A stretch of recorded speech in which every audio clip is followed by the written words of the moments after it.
nti wegendereze ebyobufuzi nabasegiri nalabesegiri mwanyinaze misi nakabaza ekikumukalizo yebiŋamba byenjogera nalabesegiri nyanga ina bambi nagamba bannange ebyobufuzi bibinya wegendereze ebyobufuzi tagamba nti Katonda yamunyiigira nti kubanga abadde yagenda mu byobufuzi ayogera ebyo wa NRM oba okiwulira aba ategeeza ki ategeeza nti ebyobufuzi by'e Uganda tebikyesigika bisobola n'okugisawo obulamu bw'omuntu kubanga byogera wa NRM mu Uganda abantu abayinza okuba nga bavuddeko obulamu bwa Ssegirinya okugenda si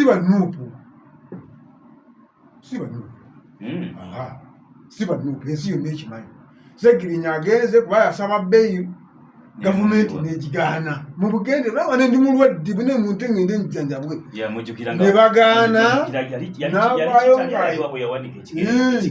n'awanika ekigere bwati mu kamera abalaga ebigere bivunda bigwawo ne bagaana naye musango ki nga newe tujjidde ku mpewo obujulizi nange simanyi bwebateeka ku mmeeza obusobola okuviirako okusiba omuntu n'avundira mu kkomera paka lwafudde ebyo bye tulina okutuula wansi nga bannayuganda tulowoozeeko buli muntu abeere n'obuntu eyenfumiitirize si kugamba nti ono wa NRM yaafe si kugamba nti ono wa NUP afe wa FDC wa PFF nti ye afe kubanga yakola ensobi naye ffenna ng'abawagira ebyobufuzi tubeere n'ak'obuntu oli kurenti obuddu eyo muntu wa bulijjo ku nsonga eyo yennyini Honorable Mpuuga namulabye ng'ayogera lwaki baproposinga electoral reforms naawe ensonga zabadde mukaaga objectives naye ezimu ku zo yayogedde ekyo Ssekabira kyayogedde yabadde point yakuna mu bigendererwa lwaki baagala electoral reforms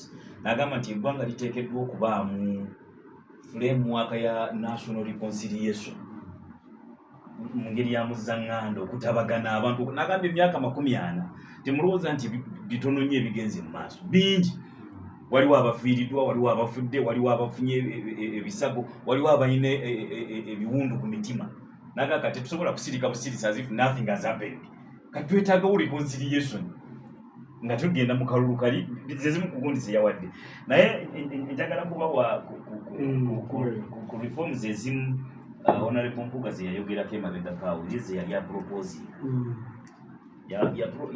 yalambika reforms nga 7 ekisooka yagamba nti zino ze electoral reforms yeza proposing agamba 1 to restore and entrench presidential term limits okuzaawo ebisanja ate bibeere entrenchment ampuliriza ge mateeka gatamala gakyukakyuka teeka nga sibe terikyuka ebisanja biddewo ate bibeere entrenched sigamba nti bajja kubireka nga biri open nga bwe baali babikoze ne babireka naga tubikyuse gibeere emyaka 7 gibeere 10 oba tubigirewo ddala ne babijjawo naye proposal yalega nti bibeere restored biddemu mu ssemateeka ate bibeere entrenched ekyokubiri yalagamba nti presidential candidate to have a runmate who shall be the deputy president bwe mba nga nze Haji neesimbyewo okuba president straight away mbalagirewo nti wenfuukira president Ssekabira ye vice era tutambula ffenna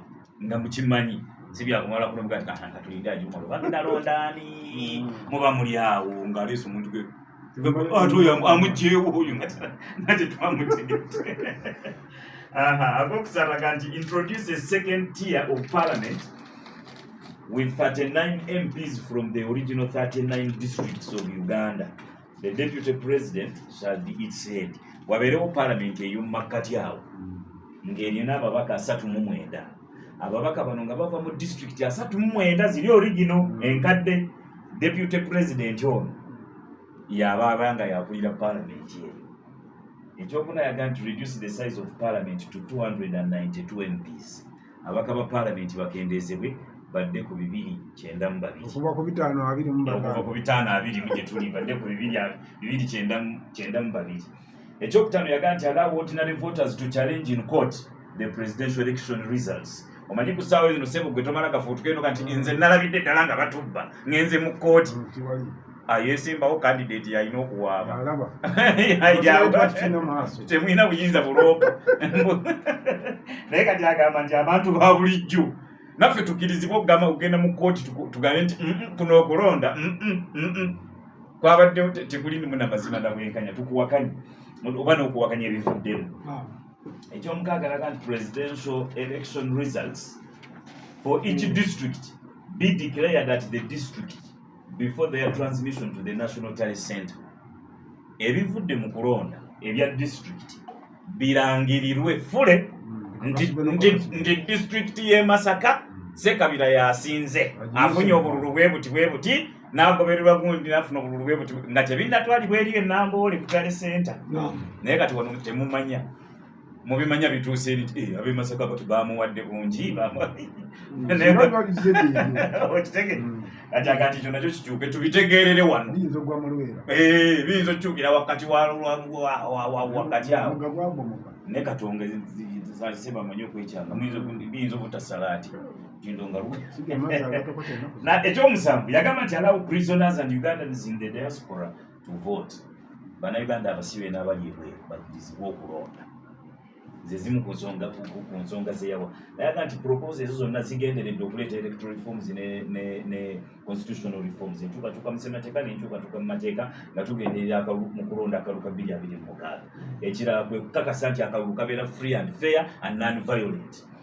Ekirala kwe kuteekawo mechanism enkola ey'obuyinza buva butya ku mukulembeze ono ne budda kuwona. Ayina kayagedde akanyimiddeyo nali ku mpuugo yagenda bannamawulire tugamba mbu the outgoing is the incoming. The outgoing is the incoming. Naye alina ke yabuuzizzaako awo ekyokulabirako kye yawadde naga nti wabeerewo ne consequence kalikekabambi abantu babulijjo okuwaaba okwemulugunya mu kkooti ku bivudde mu kulonda. Naga nti mpozi okwemulugunya kubadde ku bubaka bwa paalamenti kudda wansi naye presidential that's not a consequential election. Singa mugamba nti katugambe nti Honorable Kyagulanyi yeesimbyewo ne His Excellency the President Yoweri Museveni midwe nga muli mu kalulu President Museveni n'akola kusinga. What happens? Ate nga ye incumbent. What happens?